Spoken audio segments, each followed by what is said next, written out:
Holy Spirit, we welcome you in this place. You are so wonderful, worthy to be praised, worthy to be honored. We honor you, we exalt you in this place.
अपने हाथ उठाइए आसमान की तरफ और दिल में नया चाहिए और दिल भी कहिए आसमान चाहिए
वो आपसे बात करता है, वो आपको कहता है बाहें तेरी शिफा दो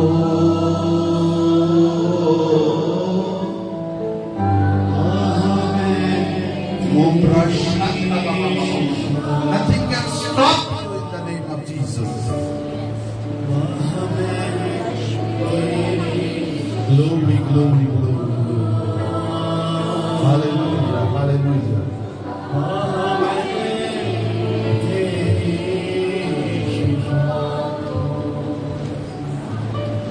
बार बार बहा लहू यीशु का तेरी शिफा के लिए, तेरी शिफा के लिए